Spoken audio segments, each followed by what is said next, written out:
Welcome to Digital Now and the UNDP Speaker Series to explore trends and issues in digital communications. We're here today to talk with two experts in their fields to talk about how do we lead in this ever-changing digital world.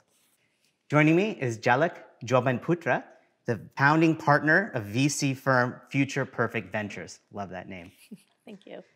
Thank you for joining us. Well, thanks for having me. And we're also here with David Michelle Davies, and you're the CEO of the Webby Media Group, which produces the Webby Awards. Thank you for joining us. Thanks for having me. It's great to be here. So I thought, let's start off with, how does one get into venture capital? That's a good question. I started off in investment banking in the mid-90s. Had always been very interested in media and communications. So this was pre-commercial internet. So I decided to do investment banking in the media and telecom space. And while I was in the midst of that career, Netscape IPO'd. And we started seeing the promise of the commercial internet. And having been born in Nairobi and after moving to the US, spending a lot of time in the emerging markets, I was particularly interested in how this new medium of the internet could play a role in education, information flow, financial inclusion, all these different things that I saw kind of unreachable at the time when I was growing up in a lot of these places. And so I had decided after doing banking, I wanted to invest in the next generation or the first generation of entrepreneurs who were starting to build business models using the internet. And that's how I got into venture capital. And specifically technology-focused venture capital. Yes. So after business school, after I did banking, I went to business school and was recruited by Intel Capital out in Silicon Valley. So I spent from 1999 to 2003 out in the Valley, so the belly of the beast. David Michelle, how did you get involved with the Webbies? Well, I'll tell you how I got there. I didn't start it, but actually at a similar time, I was a bit younger, but at that Netscape IPO, I was in a dorm room at that time that had Ethernet. I went to a school that was actually famous for computing, started one of the world's first servers, ENIAC, and just had access to the web at a very, very early time, probably just after the physics professors were using it. And the first second I saw it and realized that you could click on something and it would take you somewhere else and you could take 4.5 hours to download a photo, I realized that something had really changed. And I got really, really into the web and making websites and kind of in those early days, and actually got out to California after getting out of school. And all my friends were getting all these jobs in web and digital, and I eventually just got connected with somebody who worked at the Webby Awards and took this very entry-level job running the judging process, which was super fascinating at the time because a lot of people don't know this, but the early pioneers of the web were actually people who made CD-ROMs. Those were people who knew how to design user interfaces. And so our early judges were really like all these amazing creative people who had, in some cases, been creative people in other ways before and had been early to digital. And so ran that whole process, and eventually, we're many, many, many years later. We don't have to say how many, do we? And I'm fortunate enough and thanks for commenting that you were younger than me. Oh, sorry. I felt like less mature is what I was thinking, but I still have an AOL account somewhere. I should log into it. So I think one thing that's really fascinating, and I actually think it's great to have both of you in this conversation, is there's been so many changes that have been happening even in the last 15, 20 years, and you've been seeing it through the investments you've been making and working with a variety of different founders, and you've been seeing it through the work that's been pushing the boundaries of the internet. And I like to think of this analogy of technology of a volcano, and it's always creating new ground. And in that, as the lava flows and it creates new land, that area where it's creating new land is just a fascinating place to be because it creates an opportunity for new technologies, new processes that we can really learn from. And sometimes they don't last, but other times it becomes the center of the universe. And I think, one of the things I wanted to talk about is if we go back to the late 90s and we think about some of the transformational moments that have happened since then, I thought it would be fun to pick up a few and actually just start to pull them apart and see how have they actually changed the way that we think about leading in technology. So one of the things I thought would be fun to talk about would be actually talk about web publishing. And there was a moment where one had to code the web pages themselves, and then it became easier and easier to self-publish. I don't know if there's some interesting stories you want to talk about in regards to the moment of web publishing for the masses. Yeah, I mean, to me, I think this is sort of a change that was baked into the web when it came out, but really only we started seeing it come to fruition at that sort of bust period of the late 90s, early 2000s. And to me, the big thing, which was, like I said there before, though, was that where people could get information from just changed like very, very, very quickly in the matter of, just a few years. And so before, take any interest that normal people might have, regular people out there, sports, family, food, whatever the gardening, whatever those are. Prior to that, in like 1996, you got that information from something that was like an authority. You got it from like a newspaper or a magazine or a media outlet or somebody who was an expert and had some sort of means of getting that information to you. And very, very quickly, all of a sudden, what you knew about the world was no longer just informed from these very small amount of places, but from many. So everything from, is this restaurant good? Is this airline good? Are these services that I use, are they good? Instead of just having one judgment about that based on your own experience, suddenly we went to potentially tens and dozens and hundreds and thousands. And so the overall amount of information that we had about the world just changed very, very, very drastically. And so I think it's really sort of like the thing that was baked in from the beginning. We're still seeing the effects of that change. And you start to see it through things like blogging in the early 2000s, all sorts of people having opinions. Now you can no longer get, you can only not only get sports information from ESPN, but from like a blogger like Bill Simmons. And even social media today is to some extent just an extension of that same trend.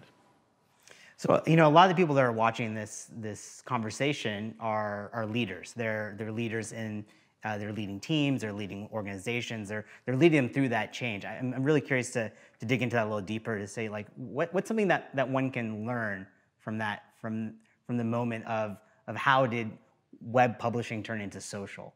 Like what's the lesson that one can pull from that? Well, I think you were talking earlier about how everything is happening so fast and it's hard to keep up. I think that really, if you look back, one of the mistakes that I think organizations and leaders and I have made, and lots of people make, is you think actually that you have to do every single thing as fast as it's coming out. And a lot of times people don't change because they think they missed it. So, our organization's not going to start a blog because these other companies already have the blog space, or we're not going to get involved in social because we've missed the window and we're too far behind. It actually turns out that it's so early on, even today, that it's never too late to start, And so you have companies that went out there and invested millions and millions of dollars in like Facebook followers, right? And all these other people thought like, oh my God, we're so behind. We waited too long. What are we going to do? It turns out that the Facebook followers weren't really worth anything over the long term. In 2007 and 2011 they were, but today they're not. So I think a huge lesson is it's never too late to get involved and to start, and it's never too late to start transforming. And it's really the culture of transformation more than the application of what you're changing that is the most important ingredient. Okay, great. Yeah, we're going to get into more of culture a bit later on. I want to talk about actually another moment that I think was really influential in terms of the last couple of decades, which was e-commerce. What it was like to buy something in 1996 or 7 to what it's like today. I don't know if there's some interesting insights that you have from the investments that you might have made, or from your own experience seeing how e-commerce has evolved in the last 2 decades. And I think if we look at any web applications, the reason that they were able to grow and get more consumers involved, more companies involved, was the underlying infrastructure kept getting better. You mentioned how slow dial-up was, and I remember around the time of the Netscape IPO in 1995, A lot of the bankers around me who were 20 years older didn't think that the web was going to amount to anything, because they said it's so much quicker to just pick up the phone and call somebody than try to send an email. It's slow, wait for a response. There wasn't this instantaneous communication because the networks were slow. But then what we saw happen over time was broadband networks, telecom networks allowed more data to come through them, processing power, and I was at Intel, so we were constantly working on faster processing power to allow that data to go through these networks quicker. And so that enabled e-commerce to happen in a bigger way. What also happened was the infrastructure around logistics management, invested in a lot of companies in the late 90s around, can you track a package in real time? And how do you best route a package in order that comes through? What's the best network to get it to the person, within 2 days, within 3 days? So beyond just the technology of the web, there was a lot of other technologies that grew and got better to enable things like e-commerce to take off. And then what we've seen in the last 5 to 10 years in places like China, where online commerce wasn't really accessible until mobile commerce was enabled. And so that was a whole new kind of evolution that we've seen in the e-commerce space. And again, I'm really curious to think about, because I think it's so much integrated into the work we do and into our life as well, e-commerce. We almost don't even think about it. We don't even think about it. We just think about it as commerce. I'm interested to think about as again, from a leader's point of view, what's a lesson I can pull from that moment of seeing that transformation of the explosion of e-commerce? Yeah, it goes along with David Michel's point, where when something comes out, often people ignore it for a little while, and then it goes through this hype cycle. And then everybody wants to get on board, and that's when a lot of overfunding happens, when a lot of companies end up going out of business over time, because you can't realize the potential of these technologies in a short time. These things take a while. So timing it right is just as important as understanding the technology. And what I've seen over the years, incumbents often either are too early or too late. So they either think that they need to get involved right away, or they feel safe. They feel like they have a brand. They don't need to get involved. Blockbuster is, I think, one of the biggest examples of this, where I think one of their earnings calls in the late 90s, where they were saying that the web didn't offer any sort of threat to their business, that people were never going to watch video online, and they were really slow to kind of learn and keep their eyes open on how consumer tastes were changing, on how the technology was evolving. And so I would say it's just important for leaders to surround themselves with people who are staying on top of the latest developments, but not making knee-jerk reactions to those. So in terms of process around some of that, I mean, do you have like a little notebook where you're like, that's an interesting idea, I'll come back to that in a few years to see how it evolves? Absolutely. I have, I use Trello to track this, which are just boards of kind of new technologies, also companies that I'm tracking that I come across that I think are interesting but maybe too early, and make sure that as I'm out there talking to entrepreneurs, talking to larger companies, talking to organizations like the UN, just seeing what the real needs are, what the needs are right now, what they may be in 5 years, and then I often look 10 years out, because venture funds, we have 10-year life cycles. So we're not just looking at today, we're looking at 10 years from now. Mm-hmm. I mean, Trello is a fantastic. I would love to look at your Trello board to see what's on there. It'd be fascinating. But I think more interesting is for everyone that's listening is actually just having some methodology that works for them to be able to capture things that they find interesting, so that later on they can connect some of those dots. Yeah, because there's so much information out there, and I spend every Friday is reading day for me, where I catch up on articles that I haven't had time to read over the course of the week, and that's where I capture a lot of that, because otherwise you can forget about these things, because there's so much information that comes out every day. I'm sure you're seeing the same thing. You're seeing something 5 years ago that was wild and crazy that's now just completely standard. Yeah, and also things 5 years ago that everybody thought was amazing and has completely just disappeared and that nobody's ever thought of since. So, it's both ways. So I think there's two other really big moments. I mean, we could spend the entire time talking about these moments and looking back and saying that was a big moment. But I think one of the moments that was very transformational for communications was the launch of the iPhone. Sure. And the impact that's had. Yeah, and I would just sort of relate it back to what I was saying earlier. And if you just take this overall paradigm of information, and what type of information do people have that governs their behavior, that governs what is happening in culture? You start off with the web. There's just an explosion of information points, right? We get to the iPhone, and we can talk specifically about why the iPhone versus like the Nokia or these other phones was so important. But at the end of the day, the thing that's really, really important there is, okay, the internet is this thing prior to that is at a desk and is going to really enable all the type of decision making that I do at a computer or a desk. And that's really, really valuable. But what happens when all of that information can enable everywhere I am at all times? And that's essentially the huge shift that was made. So back to that thing I said, oh, what restaurant I'm going to go to, you might plan that out. I'm at a store. Which product am I going to buy? Which book am I going to get? Is it the same price here as there? What are the directions? Is there a car 3 streets ahead that is not, that I now know about and I should? So you could extend this out. And we are still in that place where people are still innovating and thinking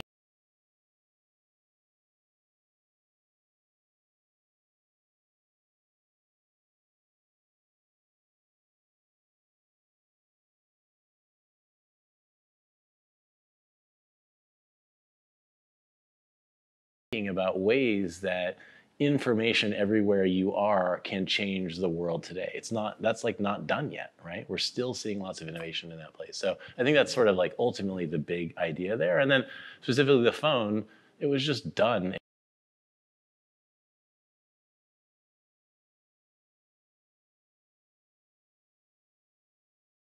in a much better way than all the other ones. It was done in a way that made it easy for people to sort of grok how they could use it and integrate it into their lives. And overall, the sort of technology platform that they created with AT&T at the time was just far better than what else was out there. And you see a really if you go back at that time, you see a super rapid change in human behavior in 18 months. So. Do you remember the launch of the iPhone? Oh, absolutely. Yes, yes. And I think what was interesting about that, and it kind of builds on this point, is that there was a story, there was a narrative. It inspired people to create new technology. The whole concept of the App Store, yeah. And kind of capturing people's imaginations. I mean, a lot of us were using Palm Pilots before that, and if you think about what was different about the iPhone, it was that user interface. It was the App Store. It was unleashing all this creativity on the part of developers, and enabling new business models. So making it easier to create an Uber, to create an Airbnb. I mean, those are companies that could not have existed without the iPhone. And so I think it was really pivotal moment in the way we use technology. I mean, there's more processing power in our phones now than NASA had when they sent a man to the moon. And that's pretty spectacular to think about the potential that resides in that device if used correctly and appropriately. And so when a moment like that happens, and you have your hat on as an investor, what do you start to look for? What do you have an aha moment where you start to think about your investments differently? Was that a moment? Absolutely. It's what is now enabled that wasn't possible before. So going back to the early days of the internet, there was a company called Cosmo that was actually in New York that was offering deliveries of grocery goods, and you could order, one item, 2 items. But that was pre-smartphone, and that was logistically a very challenging business model to make money on because we didn't have the surrounding infrastructure and technology around it. And so that was an idea that is now very prevalent these days in other companies that have raised hundreds of millions of dollars, but that was just too early for its time. So I very much think about any new technology, any new platform, and what is now possible now that people may have tried before, but just wasn't feasible from an economic or a consumer standpoint, but is now possible through a platform that exists today. And I guess one of the lessons for someone within a large organization that's going through a change is to also see that as a potential opportunity to think about how they might approach their work differently, or even how they might think about their own team. Yeah, and mobile connectivity, someone who, as I mentioned, spends a lot of time in the emerging markets, really opened up potential that we kind of have taken for granted in places like the United States. So we had over 2.5 billion unbanked people just 5 years ago. That number has come down to, I think it's around 1.7 billion. And most of the delta has come from mobile connectivity and offering financial inclusion through mobile money opportunities such as M-Pesa in Kenya. And it has also created an increase in GDP in a lot of these places. So it's interesting when people just think about technology as kind of a side industry, where it's actually absolutely essential to the future GDP growth of the world.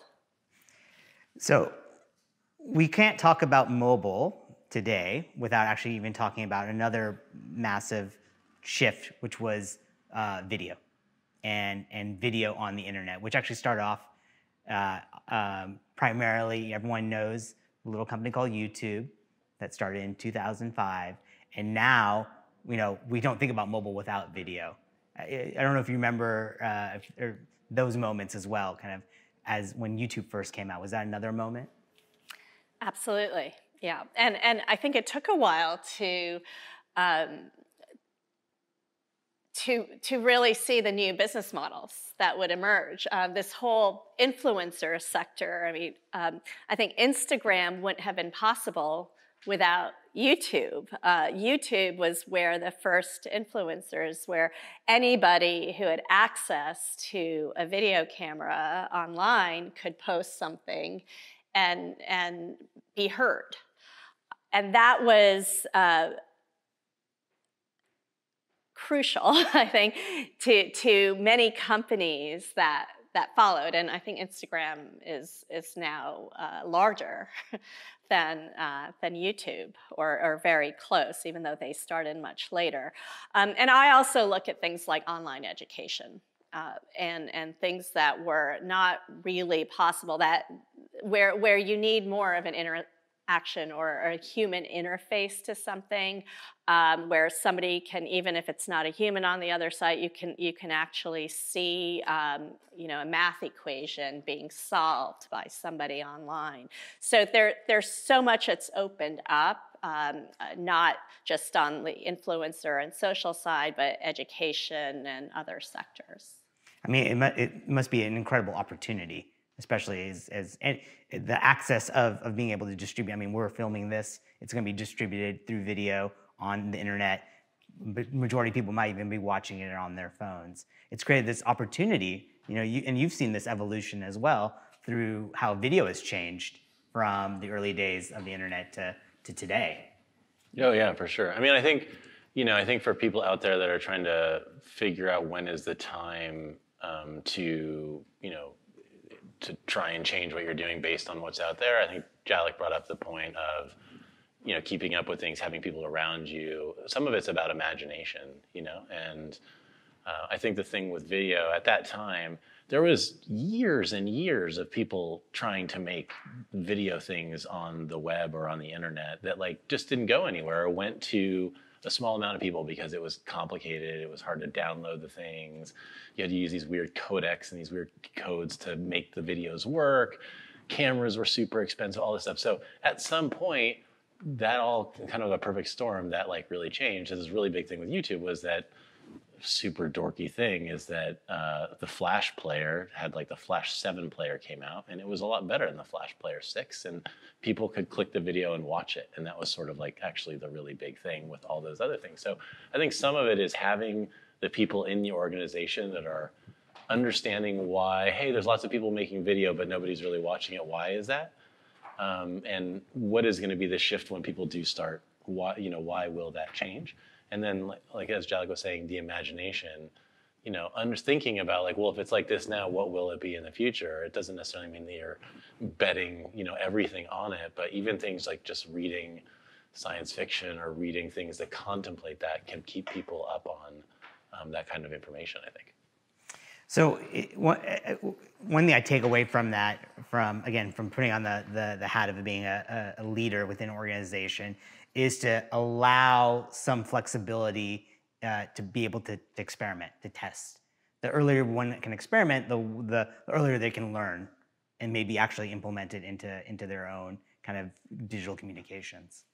Yeah, and I think we're seeing this with a lot of larger organizations these days where they have these innovation labs where either employees or folks that they hire from the outside are able to take some of the assets that already reside within the organization, whether it's content, whether it's human capital, and then actually experiment with that. Because I think most organizations that have been around for a while have assets that can be valuable in any world, right? And whether or not we start using blockchain and crypto, or as we moved from analog to digital, it's so important that that some of that experimentation is allowed outside of the day-to-day, because some of it does take a longer time period.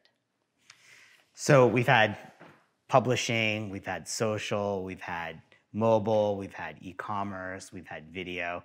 And these are just half a dozen of probably 24 kind of really important moments since the late 90s to today that we've all experienced as society. I want to talk a little bit more about the moment we're in now, in 2019. Where are the opportunities? Where are the things that you're seeing that are that opportunity to say, actually, it's happening now. We can get involved and we can actually implement this into our workflows and processes and mindsets even. I think If you want. We could talk about one of the things we could talk about is the cloud, and whether we think about the cloud as cloud storage or we think about remote as remote employees or remote working. I think there's a lot of movement that's happening in that space. So one of the things we've seen over the last 5 years or so is more and more companies moving to cloud infrastructure. And that simply means instead of storing all your files on your computer and one device, you're actually able to upload that information to a cloud infrastructure and then be able to access it from anywhere. So Dropbox is an example of that. Being able to log into your Google account from anywhere in the world versus having to be at your device. And that has opened up this possibility of remote work, of being able to access information or your personal information anywhere. And one of the things I've seen happen more and more is this concept of distributed workforces. And I think we're going to continue to see that. I mean, we're in the middle of the coronavirus outbreak right now. and that's certainly restricted travel for a lot of people. But we're in a human capital shortage in some ways of talent, of experienced talent in some areas. So companies that maybe used to require employees to move to Silicon Valley or New York or Mumbai are now saying, you know, we'll hire anywhere. We now have video. We now have cloud infrastructure. We have the infrastructure to enable workforces that can still remain very collaborative, but don't have to be in the same physical location.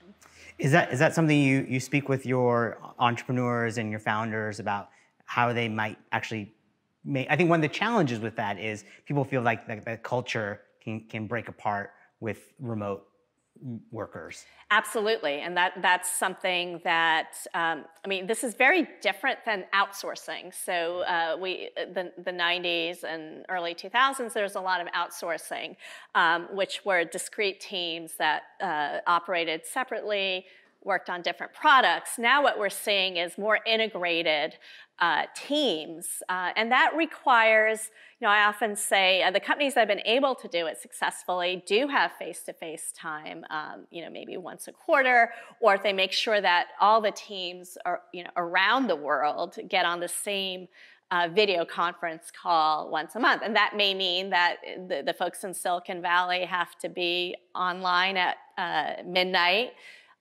one month, and the people in Singapore have to be online at midnight in another month. But it's this whole idea of respecting the different locations and not saying that, you know, one takes priority over another, and that's been a key. Another company that I've invested in is training engineers in places like Africa, where there hasn't been a lot of kind of engineering education that's been accessible.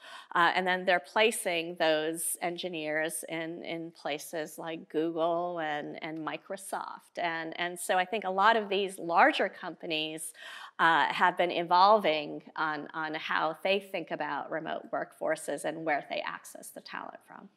It seems like there's an incredible potential right now to unlock new talent globally as a result of some of these new, you know, again, we're in a moment where it feels seamless, and that's allowing this new movement to happen. Yeah, I think the technology is somewhat seamless. I think the culture is something that people are grappling with, and the most successful companies are going to be the ones that can kind of figure that piece out versus just purely the technology piece. Maybe one day we'll all be working out of cafes around the world. What are you saying? I mean, you know, you have such an interesting viewpoint from inside the Webby and the Lovey Awards, that you're seeing the leading edge of technology on the web and throughout. What are some interesting opportunities and kind of movements you're seeing right now? Yeah, I mean, I think a really big thing that's still going on today, which is a really important part of people's lives that individual people out there are grappling with and trying to learn how to understand, is essentially the impact of machine learning in the world. And computers making a lot of decisions for us. And a lot of those times it feels really great. It's helping us. There's so much content out there. There's so much information.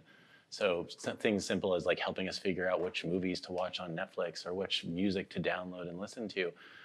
That's actually, if you really think about it, is a really big cultural change. Just think about, probably for most people, the way you're listening to music now. You used to actually make a decision about the music you were listening to, you know, maybe once every 20 minutes if you were listening to music for a while. Now, lots of people listen to music that they love without having any idea who it was or why it was on or anything, because a computer is making that decision. So that's like a really big fundamental change. It affects all sorts of things. Like I said earlier, the way we go from one place to another, whether we're walking or driving, what we're ordering, people we're talking to.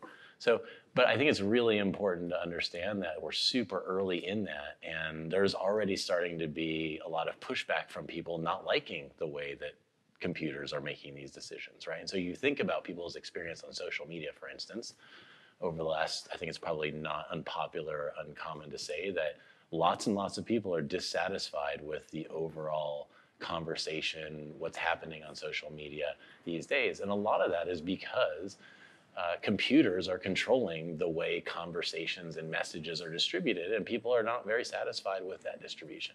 So it's a really, really big topic. It's really, really early, I think. I think there's going to be lots of changes, but I think it's something to just be really, really aware of, especially for leaders out there. And I think that there's still lots and lots of time to think about what role can machines have in helping what I do it better. It's not too late to do that. There's lots and lots of people, and it really ties into what Jalek was saying about the cloud, because the other benefit of, and one of the other benefits of uploading all of this information to the cloud is that there are computers that can look at all of that information and make what we do much more efficient or more predictive, or really help having computing power and information together. So it's a really big opportunity, I think. Yeah, and I just want to add something that's very near and dear to me, which is the concept of diversity. I'm so glad that there's more attention that's being paid to these machine learning algorithms and who actually creates these, because they're created, all these predictive algorithms are created by engineers. And we need to make sure that the people creating these technologies, the data that's coming into these algorithms takes into account the diversity that exists in the world. So we're not being trained to look at only certain pieces of content, or that cars that are driving themselves are able to detect people of different colors, of different races. And that sounds obvious, but actually that's been an issue previously. So, or not discriminate against them. Right, exactly. Because all of the data of the way transportation has worked in the past is all based on discriminating against certain groups of people, for sure. And also, as we look at drug development and pharmaceuticals, and the fact that gender also we don't have as much information on female patients of different ages, of people in emerging markets that actually make up more of the world's population than people in the developed markets where the drugs have actually been developed. And so these are real issues that, and I think there's so much potential around machine learning in creating better healthcare systems and better transportation systems and better education.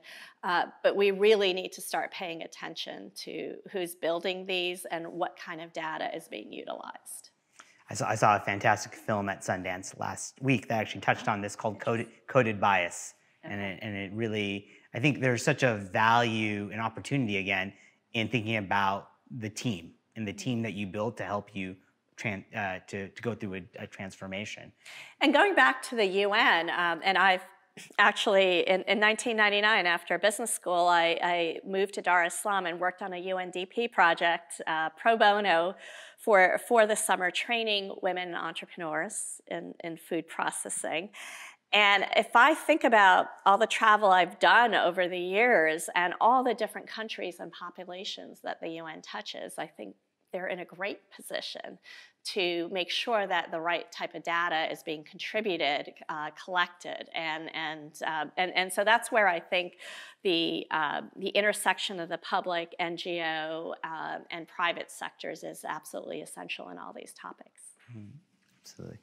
So I think that those are really important moments, and I think also, artificial intelligence is kind of, everyone's talking about it, and I think that plays into the same type of, there's a real learning opportunity right now for leaders to just have a sense of where things are going so that they can react appropriately as it becomes more integrated into the work we do. But let's push it out a few years. Let's push it out 4 or 5 years, as or even 10 years, which is the time horizon you like to work at. What should leaders be starting to look at going ahead? What are some of the things that they should keep an eye on? Well, I'm spending a lot of my time, actually, our whole fund's thesis is around the intersection of blockchain, machine learning, and Internet of Things. And Internet of Things is simply looking at the billions of sensors that are being placed everywhere around the world on traffic lights, on our devices, and seeing how we can utilize the data that's being collected in a real-time way. And blockchain is particularly interesting to me, and it's a sector that I've been investing in since its early days. So Bitcoin, which was created 10 years ago, is really the first application of blockchain technology. And I think will enable real peer-to-peer communications and transactions. So right now, when we do a bank transaction, or we wire money from one person to another, it goes through our bank. And there's a ledger that keeps track of that transaction.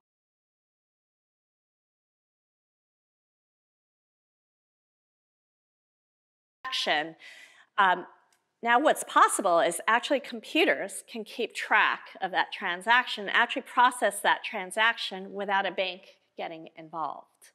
And why is that important? That's important because banks charge a lot of fees. There are just a lot of delays, especially, say, if you're doing a transaction to a place like Africa that has less banks overall. It can often take days to settle a transaction, to send that money, and then 20% of the transaction gets eaten up by fees. Imagine if you could do that instantaneously, because you don't have to involve the banking system, but you can trust that that money has gotten to the right person. And so all of that is starting to be possible. And just like we saw the mobile phone be transformative, just like we saw the web be transformative and create these new business models, I believe this blockchain technology is going to have a very similar effect. And it's going to take some time, but we're in the early days of that. Yeah, that's a really important one that I think all leaders should be keeping an eye on, because it will become much more integrated into the work that we do. And another point on that is digital identity. And we were talking about how anyone can upload information. We have this huge amount of information out there. We don't know how much of it is real, how much of it is fake, or somewhere in between.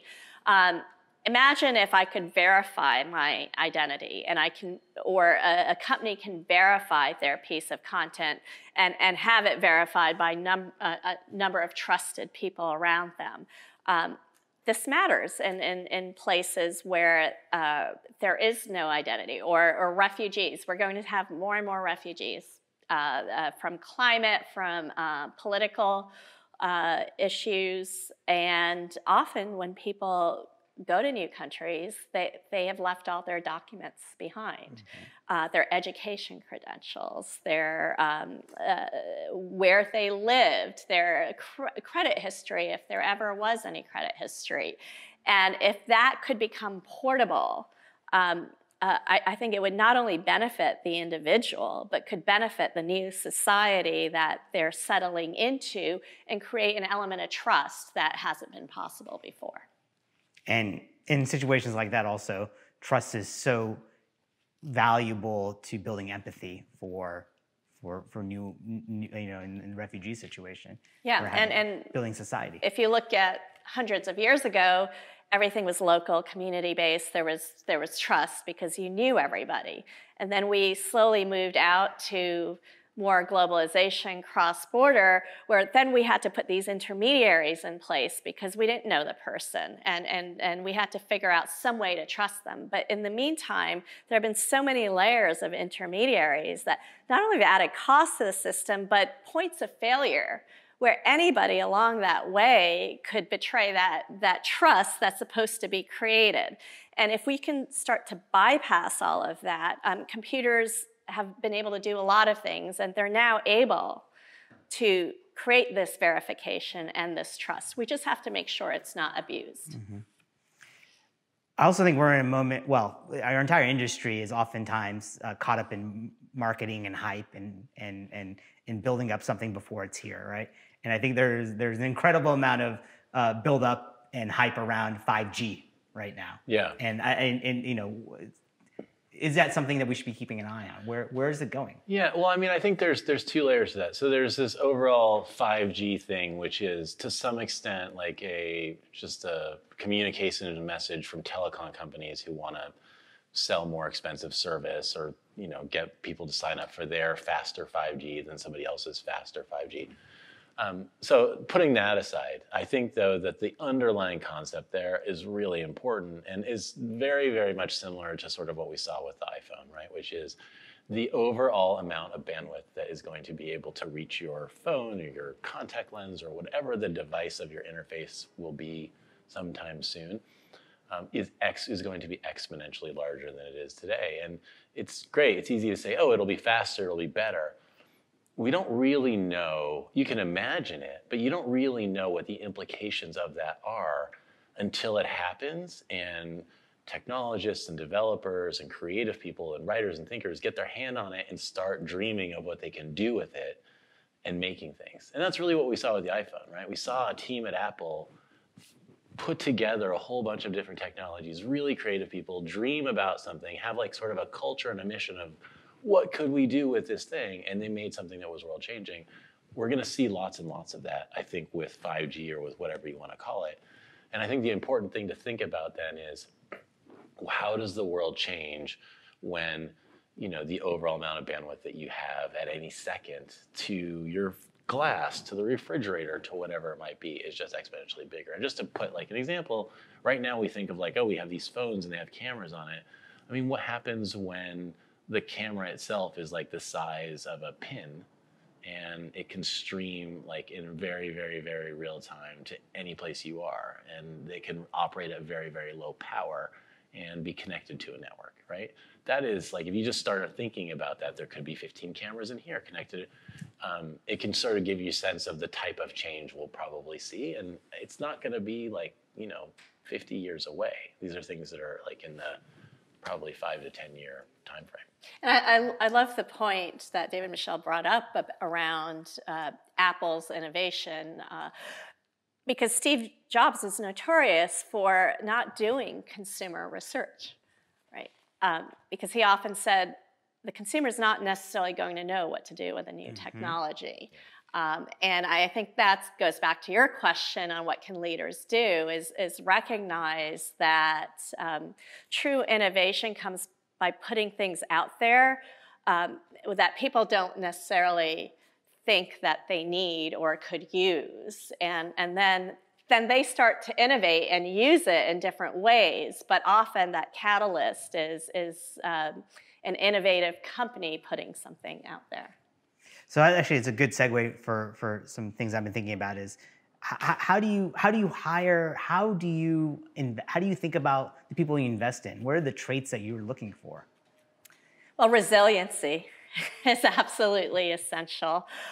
Most of what we invest in is in the earliest days of a company's evolution, of a technology's evolution.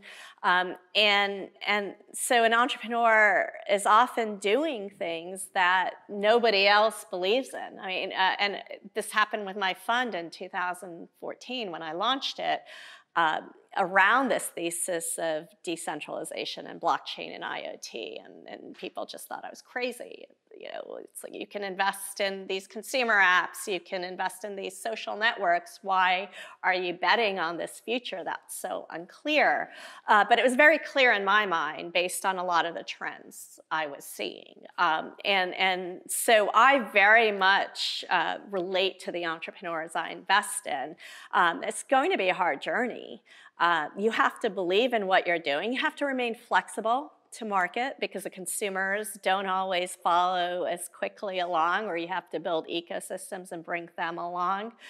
So you have to be realistic, resilient, and still very forward-thinking. And it's a very unique combination, but when it comes together, it's magical. So how do we feel about the word digital? I mean, when I was at the New York Times, I was at New York Times Digital, and then we dropped the digital. When I was in video, I was in digital video, and then we dropped the word digital. When I think about digital transformation, are we just talking about transformation? Well, it's interesting. I think about the word internet personally more than digital. And I think we talk about this a lot at the Webbies, sort of the same question you're asking, which is at what point is the internet just no longer the internet? It's everything because everything is the internet. I don't think we are there yet. I think that there are some people, some industries, you can see a future of that. But there are so many places in the world that have not, and things in the world that have not been transformed yet by digital or the internet or 5G or mobile. So I think there is a difference, and I think you actually see just something as traditional as video, as a television show. Look at the TV shows that you watch on, a central ABC or CBS or a traditional media company that are from long ago. Look at those shows. Look at the shows that are on Hulu and Netflix. They are very different. They really, really are. The taste, I don't mean they're good or bad, but the type of taste and the way they're programmed and the type of show, the formats of them, there's similarities, but they're different. And the difference comes from those are shows that are on the internet and that have internet business models and internet customers and a different generation of customers, and they're networked and people comment on them more, all those things. So every single thing, even something as traditional as that, is different when the internet is brought into it. And I don't think we're quite at the point where where everything has been transformed. So I want to know your 90-day plan. You've been in charge of the transformation of the UNDP. What's your first 90 days look like? Wow, that's a great question. Look, I actually know that UNDP has been innovating or working on innovating around things like blockchain, around financial inclusion, actually more so than a lot of companies that come from more of a traditional tech world. So I would say it'd be important to get the data together around, to think really big, beyond just micro projects or pilot projects, but start to think holistically on every country that the UNDP touches, and making sure that we're collecting the right data around who we're touching. And think about also where the pain points are. Is it in distributing aid? Is it in giving out loans? Like, where are the friction points? And I think this is key for any company to look at. And that's why a lot of companies still have a long way to go in terms of innovation, is just discreetly looking at what could, in an ideal world, what would happen. And then there's actually probably technology and entrepreneurs out there that would want to work on that problem. And so this whole idea of be drawn to it. Yeah, right. So that's why I like these labs that are popping up, these accelerators that companies are starting to bring in outside talent, but combine it with the internal knowledge, because I think that's absolutely key. I talk to so many entrepreneurs who want to work in the emerging markets because they know that's where the opportunity is. And it doesn't matter if it's an NGO or a nonprofit or a for-profit. They know that there are massive problems to be solved and massive opportunities and new business models to be created in these regions. And so that's where I think the UNDP has huge, it just is in a perfect position. I think it's really about combining the external and the internal perspectives. People want big challenges to solve. Yes. They get inspired by that. That's where their passion comes from, and they'll work harder if there's a bigger team. I don't think we need another food delivery network in Silicon Valley. we're going to get into some of the questions that were submitted as well from those who are watching. But I wanted to actually ask you, what can we learn from those who break rules, the rule breakers? Oh, I mean, I think there's, sort of the history of innovation. If you look back at, say, like Webby Award winners, is this relationship and dance between the people who broke the rules because what they wanted to do wasn't doable following the rules, and the people who came after and built the infrastructure to support the new way, right? So everything from like something as simple as blogs, it was hard to publish. You had to code your own thing. Somebody hacked together some piece of software so you could just put your text in a box and push the button and it would get up there. All of a sudden it was easier. That was still kind of complicated. And then a company followed behind and perfected that and made a product out of it and sold it. And I think you see that just the history of innovation, certainly at the Webby Awards in digital and in the internet, is just that dance between rule breakers and the people supporting it. So I think the driving force is like, what am I trying to achieve? Can I do it with what's there? And if not, what are the things I can break or hack together or other ideas I can bring in to try and achieve it? Great. So I'm going to go to some questions that were submitted from members of the UNDP around the world. This question comes from Alexandria Pitaya from the UNDP in Samoa. And she has a question for you saying, how important is it for you to be a leading woman in technology? And how do you, as a role model to many young women and girls in tech, continue to keep them interested in the field? Well, the good news is there are more and more women entering the sector who are interested in solving some of the largest problems that the world faces. And I don't think we can solve those problems without having women involved. And I think more of the world is recognizing that. Men have been in charge for how many thousands of years, and I think we need some new perspectives in there. So look, I mean, I'd say my gender, the challenges I faced. I mean, I've been in male-dominated industries my whole working life, from investment banking and Wall Street to venture capital, technology. It hasn't been easy, and I make sure women realize that there are challenges, but it's possible, and understand that there are other people doing it, and that's where I try to be visible, because I didn't have role models when I was going through a lot of this. And I think it's so important for women, people of color, to know that there are other people out there doing it, and that it is possible. And I think as a leader, it's probably important to recognize those opportunities as well, to think about that.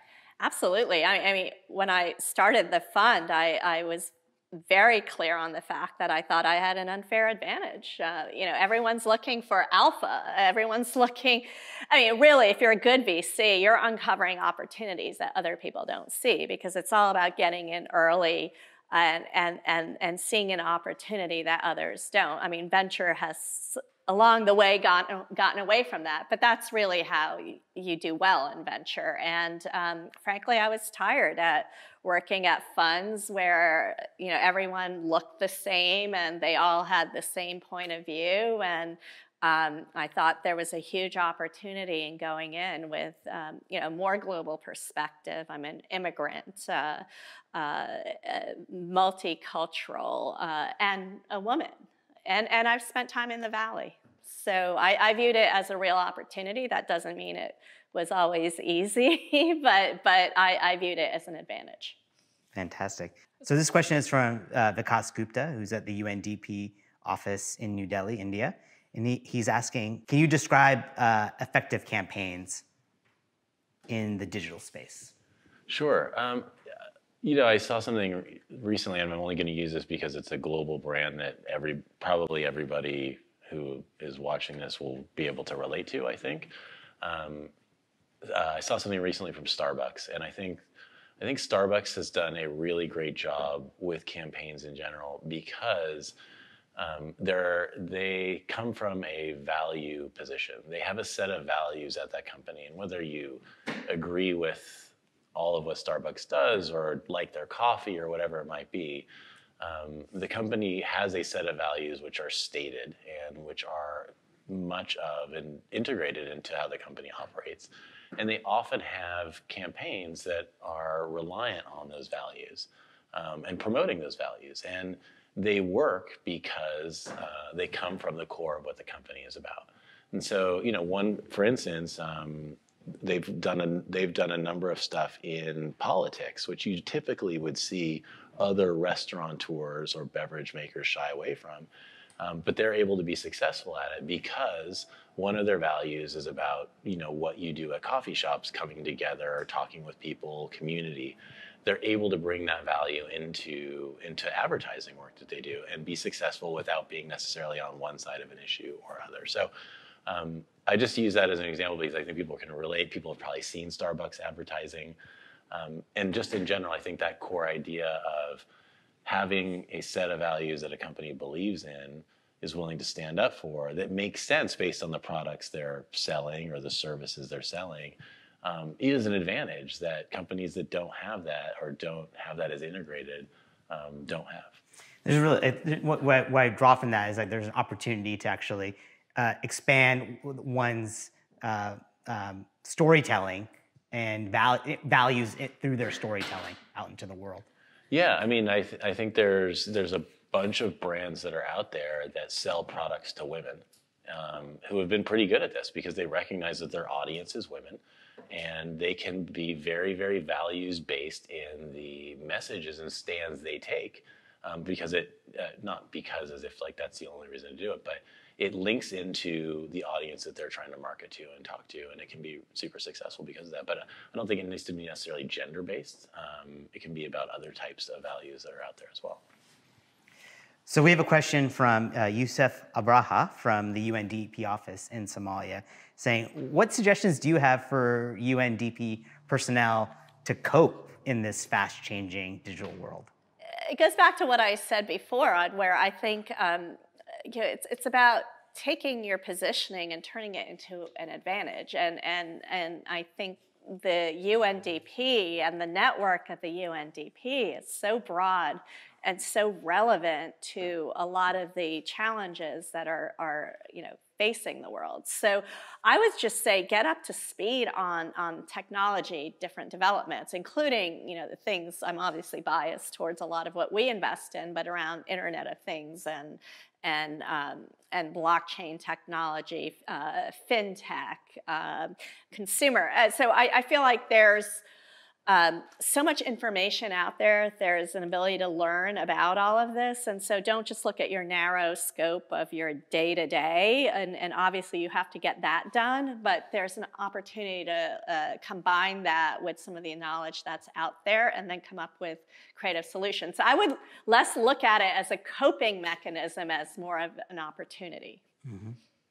So we have another question from Kai Hong Wang in the UN Office of South-South Cooperation in China, and she's asking, what should people without a technology academic background do to catch up with the digital transformation? Are there ways to fast track to learn the most essential items to gain this knowledge? I think that the first thing is to tell people in general that they are not really actually behind if they're a smart person who's a problem solver and a good thinker and they're curious about the world. The reason that 3-year-olds use iPhones is because they're very, very intuitive and easy to use, and they're built to be like that, right? So if you haven't done something before in the space of technology, I know that it can be intimidating and it can seem like people know lots of stuff that you don't understand. But I think really the ramp up to knowing and feeling knowledgeable doesn't necessarily need to be so difficult. If you have those other skills. And so what I say is invest in what you are really, really interested and passionate about, and use the technology, use that as a way of learning something about technology through that. So if you're super into, I don't know what, gardening, get really into learn all about the way technology is affecting gardening because it's massive. And it's something if you're interested in, you'll be passionate about, you'll follow it.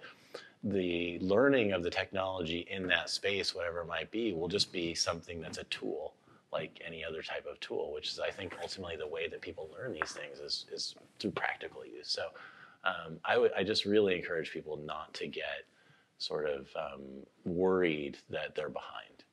Because I think the ultimate skill really is like really great critical thinking, curiosity about the world, and flexibility and openness, much more than like some practical thing about like whether you know HTML or some other code language. Is there anything you'd want to add to that in terms of approaching learning? Yeah, I mean, I think that was a perfect answer. We're really moving towards more of a knowledge-based economy, and I think the people who know more about the world are curious about the world. And when I say know more about the world, it could be street smarts. It's not knowing a certain coding language. It's not, because those coding languages are changing all the time. So, I mean, I took a coding class when I was 10 years old. It's not relevant, but it taught me critical thinking skills. So I think it's really to not be intimidated and to know that I believe everybody brings something to the table based on their background and experience base. So some of the things I've learned today is to have a willingness to be open, to learn, to be able to, it's never too late to jump in, and to have a diversity of team. I think these are all things that we can, and then the folks who are watching this can actually take away in the work that they're doing. So I just wanted to thank both of you for joining us today on this conversation about how we might be able to take the lead in a digital transformation. And for those of you who've been watching, if you want to watch more of these videos and learn more about Digital Now, be sure to sign up for updates at digitalnow.undp.org. Thank you guys so much. Thank you. Thank you.